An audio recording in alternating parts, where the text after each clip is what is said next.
you can describe to me the pillars of your A plus setup in terms of what are you looking for in the technicals? Support and resistance is crucial. I'm a technical trader, right? So quantitative analysis would be number of tests of major support or resistance zones, even handle numbers, things like how previous structure was tested. So for instance, some support levels or some resistance levels are tested on support more than resistance. So there might be a price point that is historically, every time it's tested as support, it tests it 3 times, but historically on the way up, it's resistance 10 times. And that will be a more aggressive short trade than it will an aggressive long trade. And then for entries, I'll look for some kind of confluence using support and resistance. I use a MACD indicator for reversals. I use exponential moving averages for convergence or for trend, convergence, divergence on the MACD.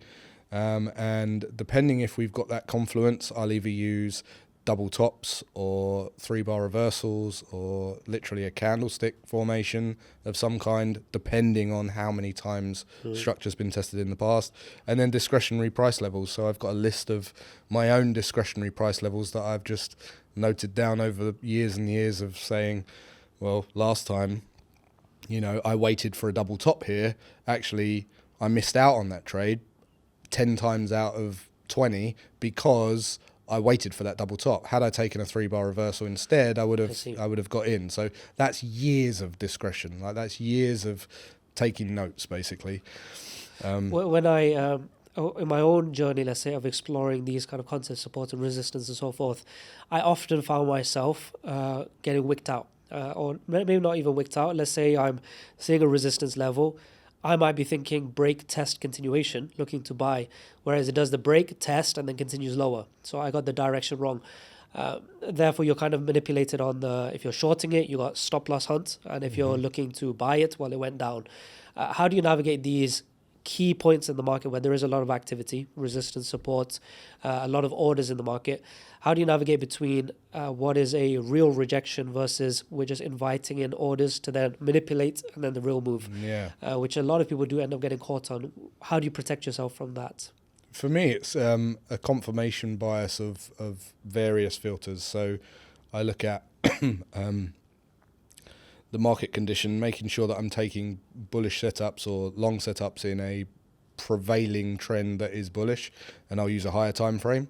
So I use multi-time frame analysis to look for prevailing trends. On the higher time frame, I'll look for the setup on the trading time frame, and again, that will be making sure that we are in the right phase of the market. So if I'm looking for a long setup, we'll have to be in a pullback or a retracement.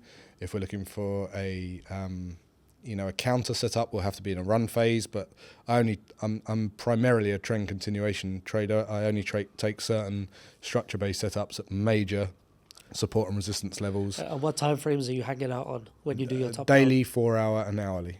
And hourly, I guess, is for entries. Yeah, and trade management. So the setup's on the 4-hour, and then the entries are on the hourly. And then I'll manage. Sometimes I do. I have a rule where I can trail stops on the hourly as well, just because it's nicer. I also trade the range bars.